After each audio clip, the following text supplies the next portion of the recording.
Bienvenidos a este video sobre el reconocimiento de los grupos sanguíneos de los estudiantes de tercero de Bachillerato General Unificado. En esta ocasión nos adentraremos en el mundo del análisis de la sangre y su clasificación en distintos grupos, acompañados de los estudiantes de tercero de Bachillerato General Unificado Paralelo A. Melo Brittany, Moreno Dana, Morales Mateo, Orbea Camila, Panche Amelia, Pazmiño Paula y Rocha Andrés. El objetivo propuesto a lograr es demostrar la presencia o ausencia de los antígenos A, B y D en muestras de hematíes de diferentes estudiantes a través de una práctica de laboratorio con la técnica de aglutinación, para adquirir habilidades prácticas en la manipulación segura de muestras de sangre y reactivos de laboratorio, así como en la interpretación de resultados de aglutinación. Sistema ABO. Este es un sistema utilizado para clasificar la sangre humana en diferentes tipos, según la presencia o ausencia de ciertos marcadores. En la superficie de los glóbulos rojos se basa en la presencia o ausencia de dos tipos de antígenos, A y B. En función de antígenos que presentemos en la sangre o no es dependiente del grupo sanguíneo al que perteneceremos.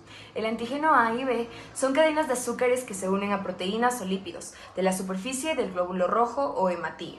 Por lo tanto, la única diferencia entre el antígeno A y el antígeno B radica en el último azúcar que se le añade a la cadena.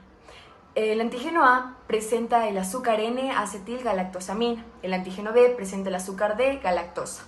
Esta es la mínima diferencia que puede provocar hasta la muerte si es que se hace una incorrecta transfusión de sangre. Y bueno, hasta aquí se presentan los 4 tipos de sangre principales, que son A, B, O y AB. Ahora paso a mi compañero Mateo a hablar sobre el factor RH y el resto de los grupos sanguíneos. Ahora hablemos del factor RH. Este se basa en la ausencia o presencia del factor RHD, donde el paciente es positivo, entonces presenta el factor RHD, y si es negativo, si no presenta el factor RHD. Y con esto se forman los 8 tipos de grupos sanguíneos que conocemos: A-, B-, AB-, O-, A+, B+, AB+, y O+. Así se termina que determinar qué tipo de sangre podemos recibir en una transfusión. Ahora hablemos un poco de los anticuerpos. El grupo sanguíneo no solo es útil para saber qué antígeno tenemos, sino también para saber qué anticuerpos están presentes dentro de nuestro cuerpo. Algunas de las funciones de los anticuerpos que se saben es que se unen a los antígenos extraños para marcarlos y así destruirlos más fácilmente. Cada persona desarrolla anticuerpos opuestos a los antígenos que estos heredan. Por lo tanto, si se presenta el antígeno A, el anticuerpo que se desarrolla es B, pasa lo mismo con el antígeno B, se desarrolla el anticuerpo A. Algo curioso que ocurre con el tipo de sangre AB es que no presenta anticuerpos porque no puede atacar a su propia naturaleza, pero en cambio el tipo de sangre O 0 presenta los anticuerpos AB.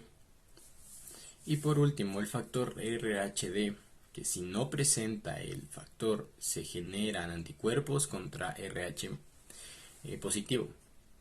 Gracias a todo esto ocurre algo llamado receptor universal y donante universal o receptor universal. Bueno, es lo mismo.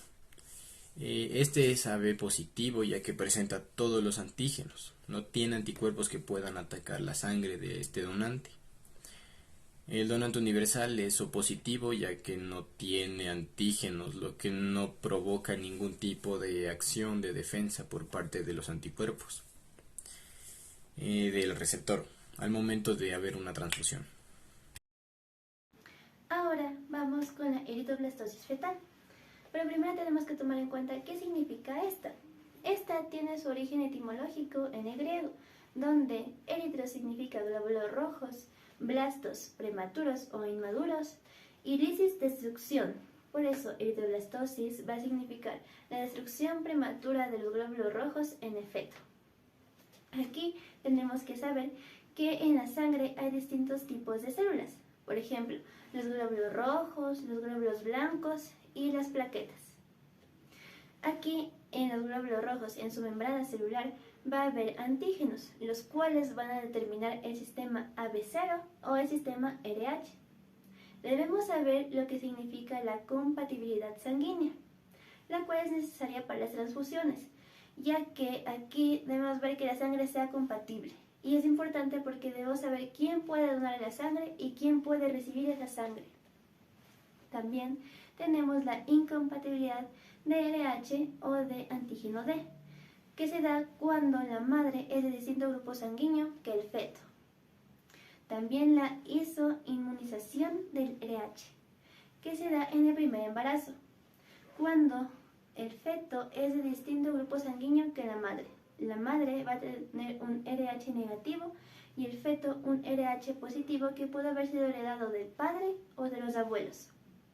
Aquí, durante el primer embarazo, este representa un problema porque durante el proceso de parto, la sangre del feto puede hacer contacto con los glóbulos de la madre, que son de RH negativo, y se da un fenómeno conocido como sensibilización al RH, que es cuando en el proceso de parto la sangre del feto se combina con la de la madre, y la madre en su interior va a tener anticuerpos anti-D, los cuales van a reaccionar a ese antígeno D del feto, lo que va a producir una síntesis de anticuerpos anti-D, que es que estos anticuerpos de la madre van a reaccionar. Entonces se va a producir un anticuerpo anti-D de tipo IgM, los cuales tienen forma de pentámero y no atraviesan la barrera placentaria, y también es un proceso agudo. El verdadero problema aquí se da a partir del segundo embarazo hacia adelante, no del primero, porque en el primero el bebé ya va a nacer y aquí solo la madre se va a sensibilizar, pero no va a pasar nada más. Este es el problema cuando es desde el segundo embarazo hacia adelante, porque la madre ya va a estar sensibilizada, ya va a tener sus anticuerpos en ella.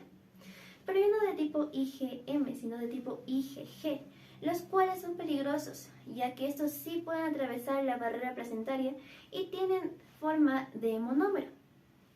Entonces, estos, al ser capaces de atravesar la barrera placentaria, van a entrar al torrente sanguíneo del feto y se van a unir con los antígenos D del feto. Aquí, estos van a empezar a destruir los glóbulos rojos del feto, produciendo una hemólisis. Hemo de sangre y lisis de destrucción, por eso hemólisis, la destrucción de la sangre del feto. Entonces, aquí se va a producir también la enfermedad hemolítica del recién nacido, la cual se caracteriza por la producción de una hemólisis, como fue dicho anteriormente, también por la incompatibilidad de tipo RH y porque a mayor cantidad de embarazos, mayor es la probabilidad de que se produzca una eritoblastosis fetal. Ahora vamos por el cuadro clínico del feto, en el cual al destruirse los glóbulos rojos le va a dar una anemia por hemólisis.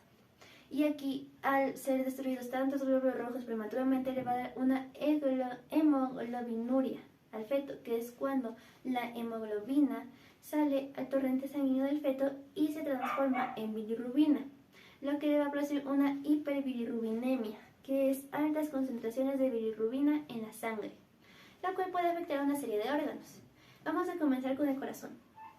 Al corazón, ya que no va a haber tantos glóbulos rojos, estos no van a llevar oxígeno ni a órganos ni a tejidos. Entonces, este va a trabajar más, por lo que le va a dar una insuficiencia cardíaca, lo que también va a aumentar su presión venosa central, ya que el corazón no está trabajando como debería.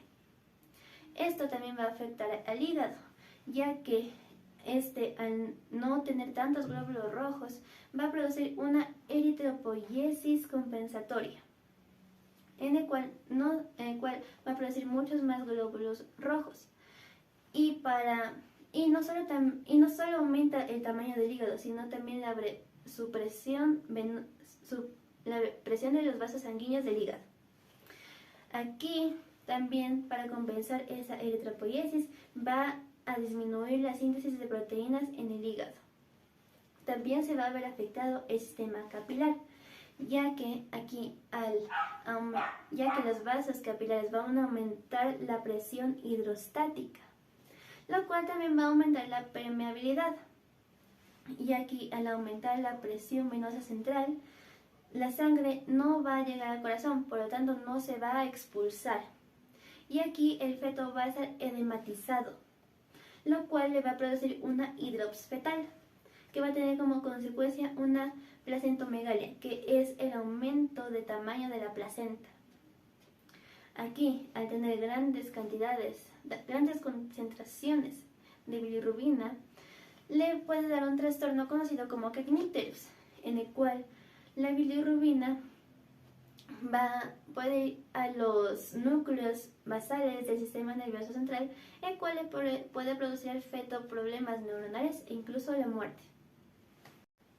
Los materiales que usamos para la práctica de laboratorio fueron palillos, alcohol, portaobjetos, lancetas, algodón, reactivos para el tipo de sangre A, B, 0 y también para el D, antígeno D, también hojas para dibujo técnico, lápiz y el microscopio. Para la previa preparación ocupamos 2 hojas de papel bond, una con el nombre de Camilo Orbea, que era 0 positivo, y otra con el nombre de Brittany Melo, que es A positivo.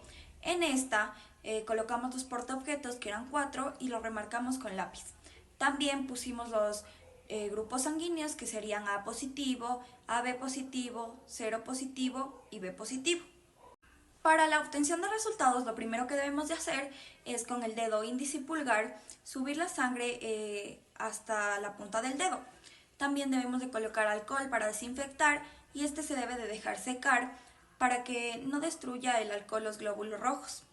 Al momento en que se seque, debemos de pinchar con la lanceta y después colocar en los portaobjetos 4 gotas de sangre. Reacciones y resultados. Como podemos ver en el video, tenemos la disposición de las 4 gotas de sangre, que son las pruebas que están dispuestas en los portaobjetos. En cada una de estas vamos a tener que poner los reactivos correspondientes. En el primer portaobjetos, que tenemos marcado como A, vamos a poner el reactivo anti-A. En el segundo portaobjetos, que tenemos marcado como B, vamos a poner el reactivo anti-B. En el tercer portaobjetos tenemos un caso un tanto especial, debido a que este está marcado como AB, por lo que vamos a poner los 2 reactivos anti-A y anti-B. Y por último tenemos el que nos va a indicar el factor RHD, en el cual tenemos que poner el reactivo anti-D. Después de ponerles cada uno de los reactivos, vamos a proceder con un palillo a mezclar de manera fuerte, para poder mezclar el reactivo y la sangre, y así poder reconocer si aglutina o no aglutina, lo que nos va a ayudar a así obtener los resultados. Algo que cabe mencionar es que cada una de las gotas de sangre tiene que ser mezclada con un distinto palillo, debido a que no se puede mezclar. Por último, vamos ahora sí a poder ver los resultados que obtuvimos de las 2 pruebas que realizamos en el laboratorio. Aquí podemos ver una de la primera prueba que tenemos, que es de María Paula Pazmiño, en la cual como resultado obtuvimos que su tipo de sangre es O positivo, debido a que en el portaobjetos A, B y AB no aglutinó, pero sí aglutinó en el portaobjetos que contenía el factor RHD, el reactivo D, el reactivo anti-D. Entonces podemos ver que como resultado tenemos que es O positivo. Por otro lado, tenemos a la segunda prueba que hicimos con Brittany Melo, en la cual concluimos que su tipo de sangre es A positivo, debido a que en el portaobjetos A aglutinó, mientras que en el portaobjetos B no aglutinó. Encontramos también que en el AB sí aglutinó, y por último, en el portaobjetos donde establecimos el RHD, aglutinó, por lo que ella contiene el factor RH. Y ese es el resultado que obtuvimos. La determinación del grupo sanguíneo mediante el grupo ABO y el factor RH son muy importantes al momento de realizar las transfusiones sanguíneas, ya que la determinación errónea del grupo del donante y del receptor puede llegar a ser fatal. ¿Por qué? Porque nuestro cuerpo tiene antígenos que son reconocidos como propios, y si antígenos externos ingresan hacia nuestro cuerpo, los anticuerpos van a destruirlos, generando la destrucción de los glóbulos rojos y por tanto afectando a la vida del donante. Aunque existen donantes universales y receptores universales, como O negativo y AB positivo respectivamente, esto no anula todos los riesgos. La eritroblastosis fetal nos enseña que se debe tener precaución al momento de determinar el tipo de sangre, ya que si la madre es RH negativo y tiene un feto RH positivo, se pueden poner en peligro ambas vidas. Por tanto, la determinación del grupo sanguíneo es algo muy importante y se debe tomar en cuenta siempre al momento de realizar transfusiones sanguíneas.